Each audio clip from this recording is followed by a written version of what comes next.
محمود نے کہا کہ میں نے عتبان بن مالک انصاری رضی اللہ عنہ سے سنا، جو بدر کی لڑائی میں رسول اللہ صلی اللہ علیہ وسلم کے ساتھ شریک تھے۔ کہتے تھے کہ میں اپنی قوم بنی سالم کو نماز پڑھایا کرتا تھا۔ میرے گھر اور قوم کی مسجد کے بیچ میں ایک نالا تھا، اور جب بارش ہوتی تو اسے پار کر کے مسجد تک پہنچنا میرے لیے مشکل ہو جاتا تھا۔ چنانچہ میں رسول اللہ صلی اللہ علیہ وسلم کی خدمت میں حاضر ہوا اور آپ سے میں نے کہا کہ میری آنکھیں خراب ہو گئی ہیں، اور ایک نالا ہے جو میرے اور میری قوم کے درمیان پڑتا ہے، وہ بارش کے دنوں میں بہنے لگ جاتا ہے اور میرے لیے اس کا پار کرنا مشکل ہو جاتا ہے۔ میری یہ خواہش ہے کہ آپ تشریف لا کر میرے گھر کسی جگہ نماز پڑھ دیں تاکہ میں اسے اپنے لیے نماز پڑھنے کی جگہ مقرر کر لوں۔ رسول اللہ صلی اللہ علیہ وسلم نے فرمایا کہ میں تمہاری یہ خواہش جلد ہی پوری کروں گا۔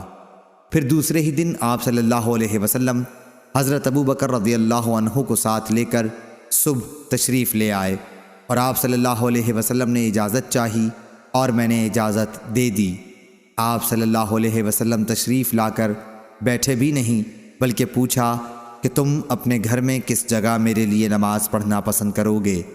میں جس جگہ کو نماز پڑھنے کے لیے پسند کر چکا تھا اس کی طرف میں نے اشارہ کر دیا۔ رسول اللہ صلی اللہ علیہ وسلم نے وہاں کھڑے ہو کر تکبیر تحریمہ کہی اور ہم سب نے آپ کے پیچھے صف باندھ لی۔ آپ صلی اللہ علیہ وسلم نے ہمیں 2 رکعت نماز پڑھائی، پھر سلام پھیرا۔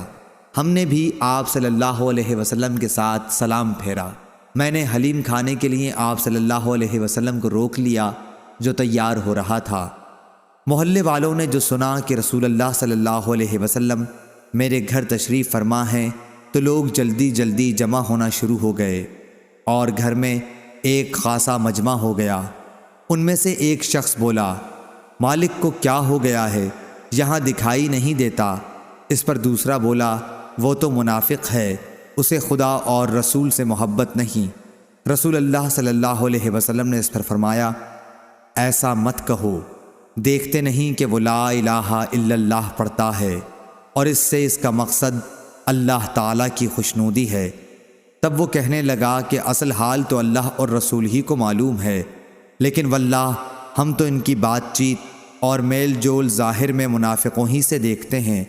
رسول اللہ صلی اللہ علیہ وسلم نے فرمایا، اللہ تعالیٰ نے ہر اس آدمی پر دوزخ حرام کر دی ہے جس نے لا الہ الا اللہ خدا کی رضا اور خوشنودی کے لیے کہہ لیا۔ محمود بن ربی نے بیان کیا کہ میں نے یہ حدیث ایک ایسی جگہ میں بیان کی جس میں حضرت صلی اللہ علیہ وسلم کے مشہور صحابی ابو ایوب انصاری رضی اللہ عنہ بھی موجود تھے۔ یہ روم کے اس جہاد کا ذکر ہے جس میں آپ کی موت واقع ہوئی تھی۔ فوج کے سردار یزید بن معاویہ رضی اللہ عنہ تھے۔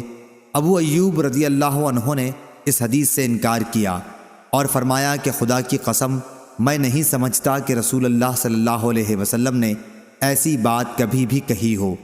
آپ کی یہ گفتگو مجھ کو بہت ناگوار گزری، اور میں نے اللہ تعالیٰ کی منت مانی کہ اگر میں اس جہاد سے سلامتی کے ساتھ لوٹا تو واپسی پر اس حدیث کے بارے میں عتبان بن مالک رضی اللہ عنہ سے ضرور پوچھوں گا۔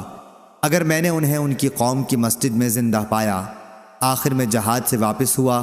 پہلے تو میں نے حج اور عمرے کا احرام باندھا، پھر جب مدینہ واپسی ہوئی تو میں قبیلہ بنو سالم میں آیا۔ حضرت عتبان رضی اللہ عنہ جو بوڑھے اور نابینا ہو گئے تھے اپنی قوم کو نماز پڑھاتے ہوئے ملے۔ سلام پھیرنے کے بعد میں نے حاضر ہو کر آپ کو سلام کیا اور بتلایا کہ میں فلاں ہوں۔ پھر میں نے اس حدیث کے متعلق دریافت کیا تو آپ نے مجھ سے اس مرتبہ بھی اس طرح یہ حدیث بیان کی جس طرح پہلے بیان کی تھی۔ صحیح بخاری حدیث نمبر 1186۔ وہیب بن خالد نے بیان کیا، ان سے ایوب سختیانی اور عبید اللہ بن عمر نے، ان سے نافع نے، اور ان سے ابن عمر رضی اللہ عنہ نے بیان کیا کہ رسول اللہ صلی اللہ علیہ وسلم نے فرمایا کہ اپنے گھروں میں کچھ نمازیں پڑھا کرو، اور انہیں بالکل قبریں نہ بنا لو کہ جہاں نماز ہی نہ پڑھی جاتی ہو۔ وہیب کے ساتھ اس حدیث کو عبد الوہاب ثقفی نے بھی ایوب سے روایت کیا ہے۔ صحیح بخاری حدیث نمبر 1187۔ عبد الملک نے قضا سے خبر دی، انہوں نے کہا کہ میں نے ابو سعید رضی اللہ عنہ سے 4 باتیں سنی۔ اور انہوں نے بتلایا کہ میں نے انہیں نبی کریم صلی اللہ علیہ وسلم سے سنا تھا۔ آپ نے نبی کریم صلی اللہ علیہ وسلم کے ساتھ 12 جہاد کیے تھے۔ صحیح بخاری حدیث نمبر 1188۔ دوسری سند، ہم سے علی بن مدینی نے بیان کیا، کہا کہ ہم سے سفیان بن عینہ نے بیان کیا، ان سے زہری نے، ان سے سعید بن مسیب نے، اور ان سے ابو ہریرہ رضی اللہ عنہ نے کہ نبی کریم صلی اللہ علیہ وسلم نے فرمایا کہ 3 مسجدوں کے سوا کسی کے لیے کجاوے نہ باندھے جائیں، یعنی سفر نہ کیا جائے۔ ایک مسجد الحرام، دوسرے رسول اللہ صلی اللہ علیہ وسلم کی مسجد، اور تیسرے مسجد اقصیٰ یعنی بیت المقدس۔ ان 4 باتوں کا بیان آگے آ رہا ہے۔ صحیح بخاری حدیث نمبر 1189۔ امام مالک نے زید بن رباح اور عبید اللہ بن ابی عبداللہ اغر سے خبر دی، انہیں ابو عبداللہ اغر نے اور انہیں ابو ہریرہ رضی اللہ عنہ نے کہ رسول اللہ صلی اللہ علیہ وسلم نے فرمایا کہ میری اس مسجد میں نماز مسجد حرام کے سوا تمام مسجدوں میں نماز سے 1000 درجہ زیادہ افضل ہے۔ صحیح بخاری حدیث نمبر 1190۔